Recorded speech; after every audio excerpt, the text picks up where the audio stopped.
Hello, कैसे हैं आप लोग? बहुत अच्छा।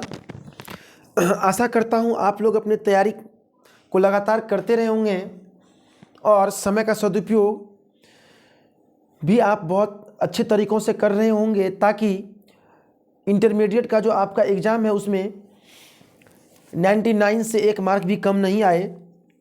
ये आशा आपको, मुझे और आपके पेरेंट्स को भी है। तो चलिए बिना देर किए हुए आज के इस वीडियो में हम लोग बात करते हैं पोइट्री सेक्शन के लेसन 5 पोएम का नाम है एन एपिटैफ। हम लोग एन एपिटैफ को समझेंगे। एन एपिटैफ का मतलब होता है दिवंगत व्यक्ति के लिए कहे गए शब्द। जो लोग जिनकी मृत्यु हो गई है उनके लिए कुछ कहे गए शब्द को एन एपिटैफ कहते हैं।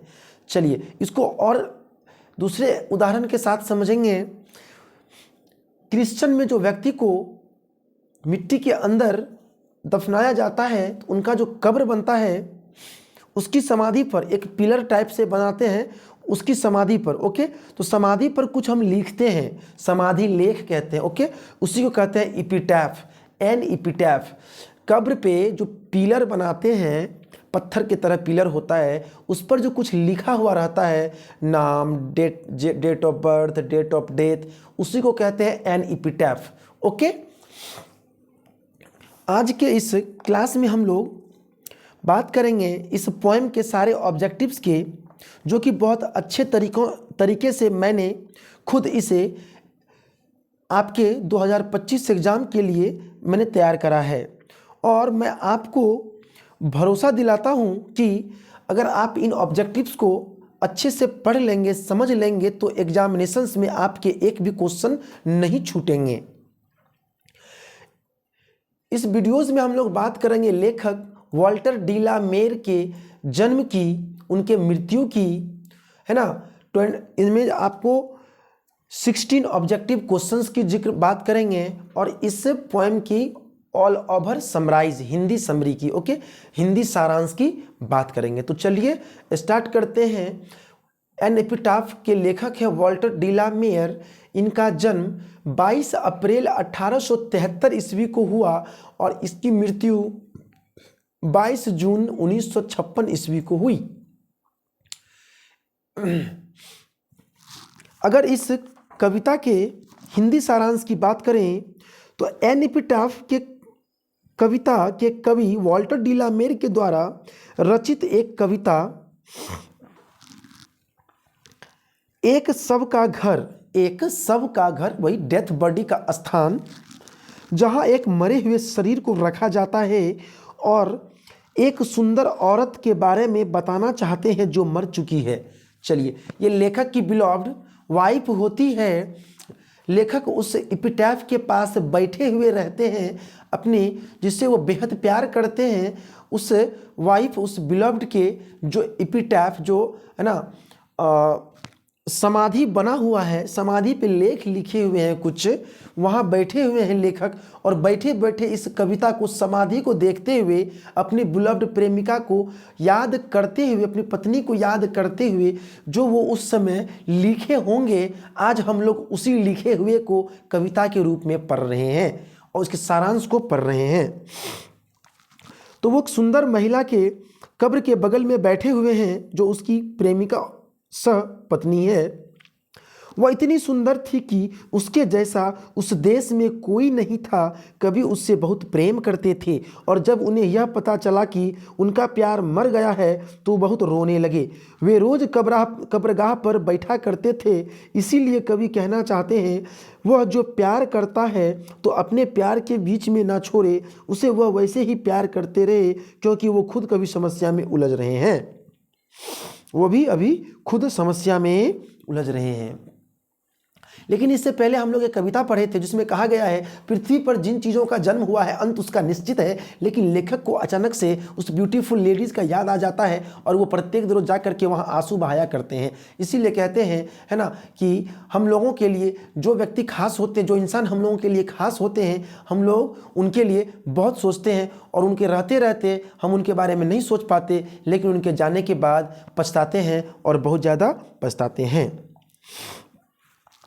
अगर वाल्टर डिलामेर के कुछ फेवरेट इंपॉर्टेंट वर्क्स की बात की जाए तो कहते हैं his songs for children and peacock, his songs for children and peacock, पाइडेपिक वर्ल्ड ऑफ ड्रामा, संसार में ये ड्रामा बहुत ही प्रसिद्ध हुए। और एक और है क्वीन एलिजाबेथ द्वितीय, इनको सम्मानित की थी, क्वीन एलिजाबेथ द्वितीय सम्मानित की इन्हें किस चीज़ से, order of merit, order of merit से सम्मानित की 1953 ईस्वी में।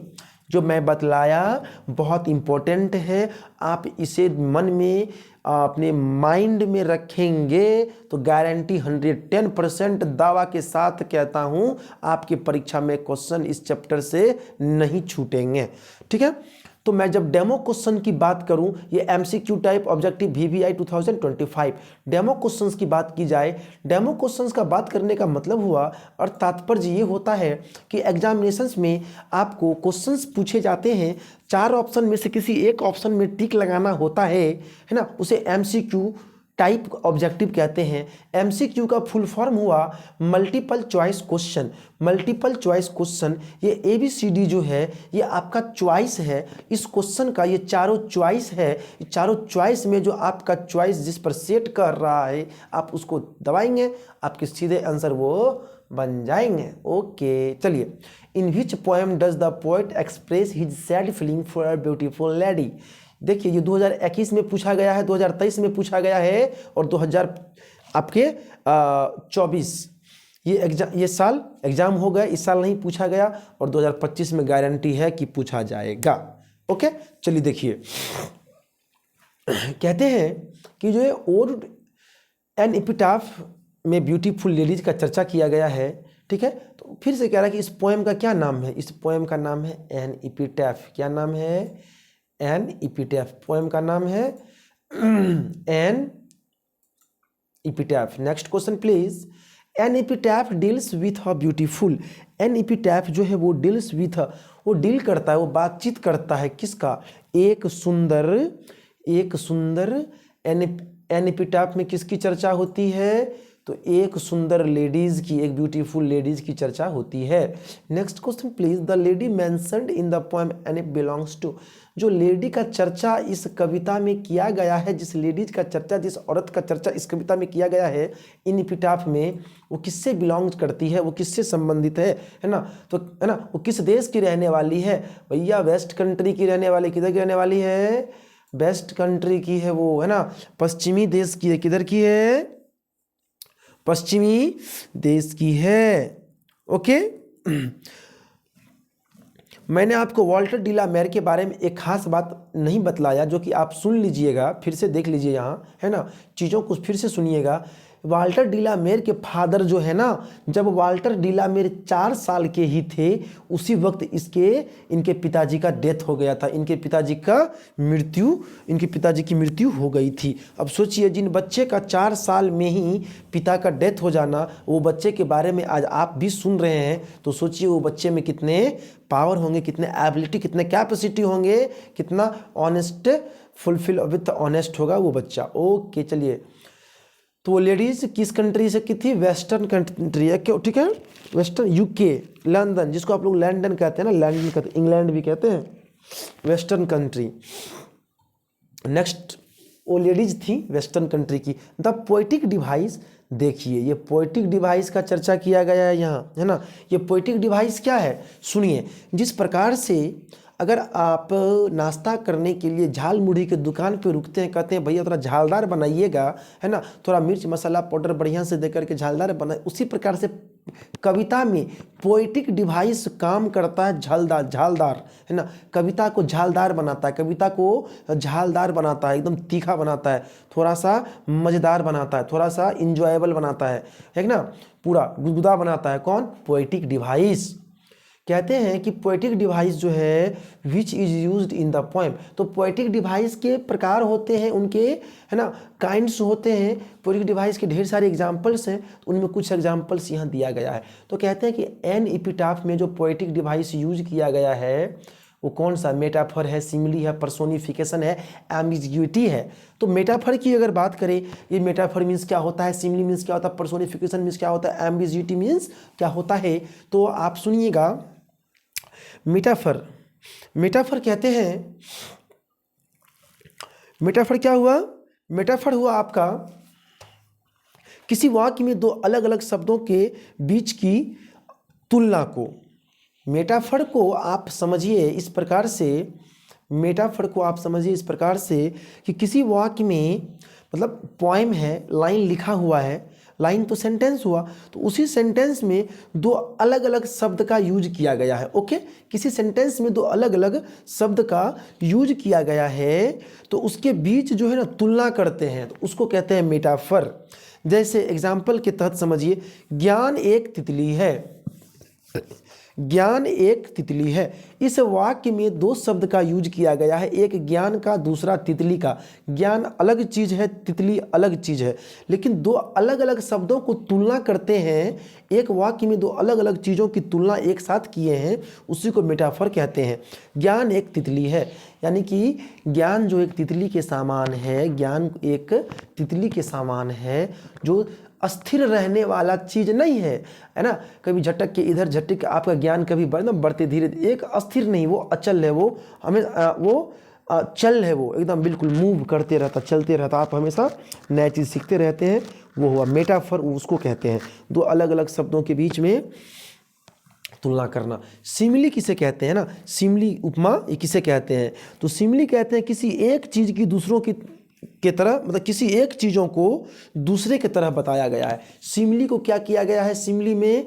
तो किसी एक चीज़ का एग्जाम्पल लिए, किसी एक व्यक्ति को क्या किए हैं, दूसरे की तरह उसको बतलाएं कि तुम जो, देखो एग्जाम्पल के तहत समझिए, लोमड़ी की तरह चालाक, समझ में आया ना।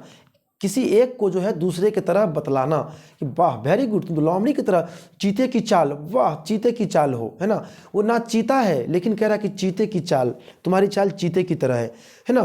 तो क्या करते हैं, एक चीज़ को, एक व्यक्ति को किसी दूसरे की तरह उसको सीधे बताते हैं कि तुम ऐसे हो। चलिए नेक्स्ट है पर्सोनिफिकेशन। नेक्स्ट हमारा है पर्सोनिफिकेशन। पर्सोनिफिकेशन किसी ऐसे व्यक्ति या वस्तु से बात करने के लिए, है ना, एपस्ट्रॉफी का यूज किया जाता है जो कविता में मौजूद नहीं होता।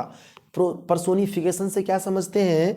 पर्सोनिफिकेशन से ये समझते हैं कि वास्तविक कविता में, जो कविता हम पढ़ रहे हैं, उस समय में वो चीज़ अवेलेबल नहीं है, कोई वस्तु या कोई व्यक्ति उस कविता में, वो घटना अभी अवेलेबल नहीं है, लेकिन फिर भी हम उसका बात कर रहे हैं।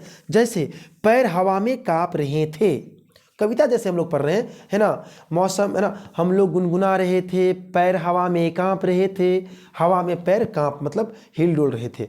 तो कविता अभी पढ़ रहे हैं, लेकिन अभी वो कविता में कहीं पैर वैर हिल नहीं रहा, लेकिन पढ़ रहे हैं ना।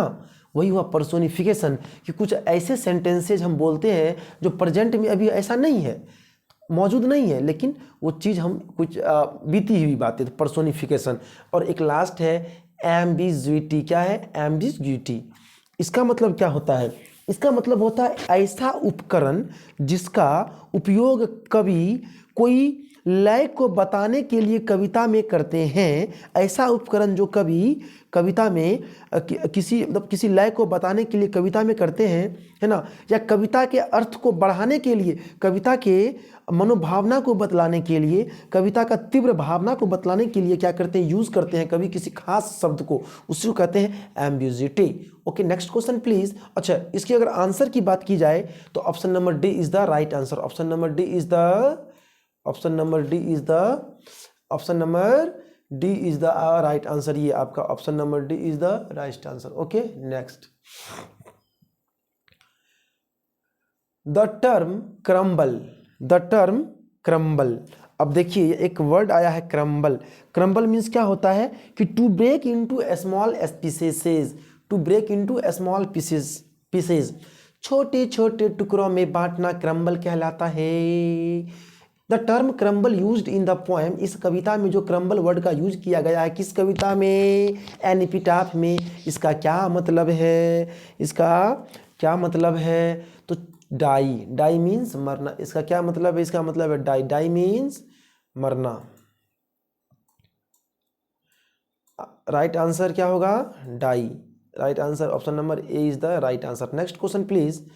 The tone of the poem. Poem का जो टोन है इन एपिटाफ का क्या मतलब है? इस कविता में जो टोन है, इस कविता में एन एपिटाफ में जो पोएम का टोन है वो टोन जो है वो कैसा टोन है, खुश टोन है, मेलंकली टॉप, रोमांटिक है, none of this. Option number B is the right answer. Melancholy है ना, melancholy is the right answer. Melancholy क्या होता है? Melancholy a feelings of sadness which lost for a long time. मतलब क्या? A feelings of sadness, उदासीपन का feelings है ना, उदासीपन का फीलिंग्स जो कि बहुत लंबे समय तक रहता है। तब ना लेखक जो है वाल्टर डिलामेर कब्र के पास जाते हैं, अपनी ब्यूटीफुल लेडीज़ के कब्र के पास। वहाँ वो बिल्कुल गहरे सदमा में है। अब वो क्या कर रहे हैं वहाँ? A feeling of sadness which lost for a long time. प्रत्येक रोज वहाँ जा करके अपना दुख व्यक्त करते हैं। Option number B is the right answer. Next question please. Next question, question number 6 please. Okay, who has composed the poem an epitaph? An epitaph, an epitaph poem को किसने, what is the joke? Okay, an epitaph, who has composed the poem an epitaph? An epitaph में जो है कविता को किसने compose किया है? Composer कौन है? इनके बॉस कौन है? इनके बाबा कौन है? जल्दी बताओ, जल्दी बताओ, बताओ क्या होगा? अरे वाल्टर डिलामेर होगा। इसमें सोचने वाली कौन सी बात है?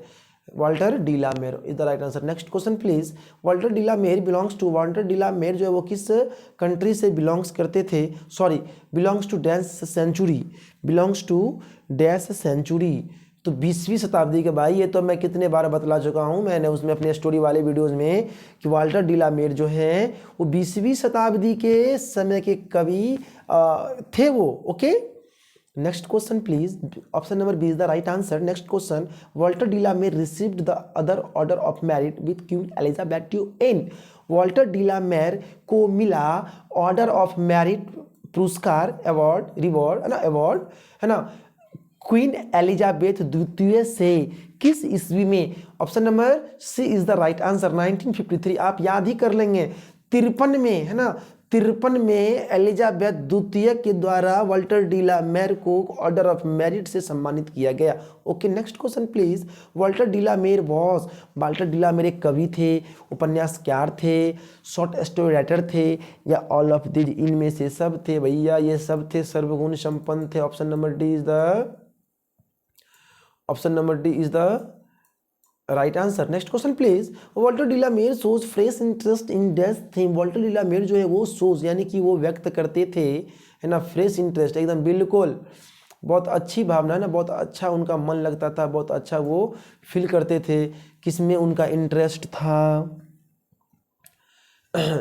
किस विषय वस्तु पे? ओल्ड है ना, बीते हुए विषय वस्तु, ओल्ड विषय वस्तु पे उनका ज़्यादा फोकस आता था। ये पूछा गया क्वेश्चन है एग्जामिनेशंस में, ये सब क्वेश्चन बहुत हॉट क्वेश्चन, इसको याद एकदम बिल्कुल, ये सब क्वेश्चन को भूलना ही नहीं है। Next question please. Option number A is the next question please. Walter de la Mare has written the poem. Walter de la Mare has written the poem. Walter de la Mare कौन से पोएम को लिखे हैं? अब बताइए आप, इसमें से बिना देखे एन एपिटैफ में टिक लगाइए ना, Walter de la Mare an epitaph. Next question please. The poet feels that after his death no body. कवि का ये मानना है, कवि ये महसूस करते हैं कि मृत्यु के बाद जो है ना, nobody will dash her, कोई भी लोग जो हैं सो उसे याद नहीं कर रहे हैं सिवाय उनके। Option number C is the right answer. Next question. The poet thinks, कभी सोचते हैं कि डैश इज नॉट एवरलास्टिंग, कभी सोचते हैं कि सुंदरता हमेशा के लिए नहीं रहता है ना, क्यूरिटी हमेशा के लिए नहीं रहता, अगलेनेस हमेशा के लिए नहीं रहता, प्यार हमेशा के लिए नहीं रहता। Option number A is the right answer. Beauty है ना, ब्यूटी जो ये सुंदरता हमेशा के लिए नहीं रहता। जैसे जैसे दिन बदलते जाते, जैसे जैसे आपके एज ढलते जाते, वैसे वैसे आपके चेहरे की मुस्कान, चेहरे की रौनक, चेहरे की खूबसूरती है ना, वो भी हटते चले जाता। Next question, question number 14। The lady who is died line in the lady जो मरी है, the lady who is died, जो लेडी मरी है इस कविता में है ना, वो लेडीज कौन, वो लेडीज जो है वो कौन थी? वो ladies the ladies who is died lies in the, जो लेडीज इस कविता में जिसकी मृत्यु की बात की गई है वो lies, the lies in the, वो कहाँ है? गार्डन में है कि फील्ड में है कि घर में है कि ग्रैब में? अरे भाई ग्रैब में है, कब्रिस्तान में है। वो कहाँ है? वो ग्रेव में है। वो कहाँ है? वो ग्रेव में है, कब्र में है, मिट्टी के अंदर। Next question please. Light of a step and heart was she. Light of a step and heart was she is taken from. इस कविता में एक सेंटेंस है, light of a step and heart was she. यहाँ से यहाँ आप देखेंगे light of a step and heart was she. इसका क्या मतलब हुआ कि एक कदम और, है ना, लाइट ऑफ ए स्टेप, एक कदम और, उम्मीद से भरे हुए एक कदम और। यानी कि कोई वर्क को करते, जब हमारा मन कोई वर्क करते हैं, आप किसी का काम को करते हैं, आप कोई भी शिद्दत से किसी लक्ष्य को कंप्लीट करते हैं और आपको वो कंप्लीट करने के बाद आपको रिजल्ट नहीं दिखता है तो आपका मन छोटा हो जाता है। बिल्कुल वहाँ मन को छोटा नहीं करना, वहाँ सेल्फ कॉन्फिडेंस की आवश्यकताएं होती है। आप वहाँ पे अपने मन को, है ना, और ढेर सारे पॉजिटिव एनर्जी को कलेक्ट करिए और एक कदम फिर जो है सो आप एकदम नए हौसले, नए विचार, नए सोच के, नई एनर्जी के साथ एक कदम और आप आगे बढ़ाइए। तो क्या होता है? वही कहा गया है, एक कदम और जो है सो बढ़ाना है और दिल की रोशनी को जगाना है। कहाँ से लिया गया है? पोएम एंड एपिटैफ से लिया गया है। Next question, and when I crumble who will remember. देखिए इसको बिल्कुल इसी अंदाज में पढ़िएगा, and when I crumble who will remember. मतलब हुआ और जब मैं उखड़ जाऊंगा तो कौन याद करेगा। यानी कि जब मेरे एक वक्त ऐसा आएगा कि जब मैं ख़त्म हो जाऊंगा। आज तो मैं यहाँ बैठकर इनके लिए रो रहा हूँ, ब्यूटीफुल लेडी की, लेकिन कल मेरे साथ कोई हादसा होता है, मैं नहीं रहूँ तो कौन मेरे लिए रोएगा। तो ये किनके द्वारा लिखा गया है? तो वाल्टर डेला मेर के द्वारा लिखा गया है। Thank you to all of you. आपने इस चैप्टर के सारे ऑब्जेक्टिव्स को देखा। इस चैप्टर के कंप्लीट ऑब्जेक्टिव को देखने के बाद भी अगर आपको कोई डाउट्स आते हैं तो आप मुझे कमेंट करके ज़रूर बताएं। अगर आप डाउट्स को क्लियर रखते हैं तो बोर्ड एग्जाम के सारे प्रश्न आसानी से हल हो जाएंगे। ओके, और अपनी प्रैक्टिस अच्छी तरीके से करते रहें। मिलते हैं नेक्स्ट वीडियो में नेक्स्ट टॉपिक के साथ। तब तक के लिए बने रहिए प्रिंस इंग्लिश एजुकेशन के साथ। और हाँ, लगातार मेरे वीडियोस को देखते रहिए और पसंद आए तो नीचे कमेंट में करके हमें बताइएगा कि ये क्लास कैसा लगा। और अच्छा लग रहा हो तो लाइक भी कर सकते हैं और चैनल को सब्सक्राइब भी कर सकते हैं। कहते हैं कि सपने वो नहीं जो आप रात में सोते हुए देखते हैं, सपने वे नहीं जो आप रात में सोते हुए देखते हैं, सपने वो होते हैं जिसे आप बिना पूरा किए सोते ही नहीं हैं। धन्यवाद।